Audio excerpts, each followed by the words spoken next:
پھر قیامت کے دن اللہ ان کو ذلیل و رسوا کرے گا اور ان سے کہے گا بتاؤ اب کہاں ہے میرے وہ شریک جن کے لیے تم جھگڑے کیا کرتے تھے. قال الذین اوتوا العلم ان الخزي اليوم والسوء علی الکافرین. جن لوگوں کو دنیا میں علم حاصل تھا وہ کہیں گے آج رسوائی اور بدبختی ہے کافروں کے لیے. ہاں انہی کافروں کے لیے جو اپنے نفس پر ظلم کرتے ہوئے جب ملائکہ کے ہاتھوں گرفتار ہوتے ہیں، یعنی یکا یک موت کا فرشتہ ان کو آ کے پکڑ لیتا ہے، تو وہ سرکشی چھوڑ کر فوراً ڈگے ڈال دیتے ہیں اور کہتے ہیں ہم تو کوئی قصور نہیں کر رہے تھے. یعنی اس وقت بالکل مسکین بن جاتے ہیں اور سرنڈر کر دیتے ہیں. ملائکہ جواب دیتے ہیں کر کیسے نہیں رہے تھے، اللہ تمہارے کرتوتوں سے خوب واقف ہے، اب جاؤ جہنم کے دروازوں میں گھس جاؤ، وہیں تم کو ہمیشہ رہنا ہے. بس حقیقت یہ ہے کہ بڑا ہی برا ٹھکانہ ہے متکبروں کے لیے.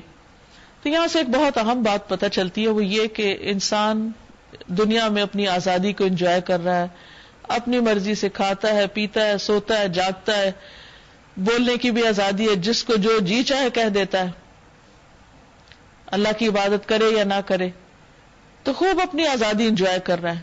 لیکن یہ زیادہ دن کے لیے نہیں ہے آزادی. انسان اسی حال میں گھوم پھر رہا ہوتا ہے کہ اچانک موت کے فرشتے آ جاتے ہیں، اور وہ ایسے ہی جیسے کوئی پولیس مین ہو، رنگے ہاتھوں پکڑ لے کسی مجرم کو. تو اللہ کی نافرمانیاں کرتے ہوئے ایسے لوگوں کو اچانک آ کے ایسے گرفتار کرتے ہیں کہ ان کی جان نکال کے ہی چھوڑتے ہیں، اور اس کے لیے وہ آگے ہاتھ بڑھاتے ہیں اور جان ان کی بچ رہی ہوتی ہے اور ادھر ادھر دوڑ رہی ہوتی ہے، لیکن وہ ہر چیز نکال کے لے جاتے ہیں جس کا اللہ حکم دیتا ہے. اور پھر اس کے ساتھ ان سے بات چیت بھی کر رہے ہوتے ہیں کہ یہ تم سب کر کیوں رہے تھے ایسے. وہ کہتے ہیں ہم کچھ نہیں کر رہے تھے، ان سے جھوٹ بولنا شروع کر دیتے. جیسے کسی مجرم کو کوئی پکڑے اور پوچھے کہ تم یہ غلط کام کیوں کر رہے تھے، اور وہ صاف مکر جائے اور انکار کرے کہ میں تو نہیں کر رہا تھا. تو جو لوگ دنیا میں جھوٹ بولتے رہتے ہیں، جھوٹ کی بنیاد پر اپنی زندگی گزار رہے ہیں، وہ مرتے وقت اور مرنے کے بعد بھی جھوٹ سے مدد لینے کی کوشش کریں گے، لیکن اس وقت ان کی آزادی ختم ہو چکی ہوگی. وَقِيلَ لِلَّذِينَ اتَّقَوْا مَاذَا أَنزَلَ رَبُّكُمْ. دوسری طرف جب تقوی والوں سے پوچھا جاتا ہے کہ وہ کیا چیز ہے جو تمہارے رب نے نازل کی، قالوا خیرا، تو جواب دیتے ہیں بہترین چیز اتری ہے. یعنی اللہ نے قرآن کی شکل میں جو اتارا ہے بہت ہی اچھا ہے. اس طرح نیکوکار لوگوں کے لیے اس دنیا میں بھی بھلائی ہے. یعنی ایسے لوگوں کے لیے جو یہ جواب دیں کہ اللہ نے جو اتارا ہے سچ اتارا ہے، اچھا ہے، ہماری بھلائی ہے اس میں، تو ان کو اللہ تعالیٰ صرف آخرت میں نہیں دنیا میں بھی بھلائی عطا کرتا ہے. ان کے لیے خیر و بھلائی، نیکی کے مزید مواقع ان کو دیتا ہے. وَلَدَارُ الْآخِرَةِ خَيْرٌ، اور البتہ آخرت کا گھر تو بہتر ہے ہی. وَلَنِعْمَ دَارُ الْمُتَّقِينَ، اور البتہ کتنا اچھا گھر ہے متقی لوگوں کا، اللہ سے ڈرنے والوں کا.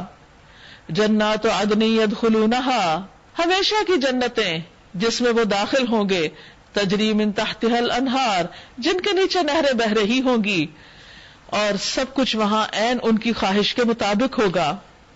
یہ ہے جنت کی تعریف. جو لوگ اس دنیا میں اپنے اوپر روک لگا لیتے ہیں، ایک ڈسپلن کے ساتھ زندگی بسر کرتے ہیں، اللہ کی نافرمانی سے پرہیز کرتے ہیں، کل جب اللہ سے ملاقات کریں گے تو اللہ سبحانہ وتعالیٰ ان کو ہمیشہ کے لیے اپنی مرضی کے مطابق، خوشی کے مطابق رہنے کا موقع جنت کی صورت میں عطا کریں گے. وہاں ہر چیز ان کی مرضی کے مطابق ہوگی. لہم فیہا ما یشاؤون.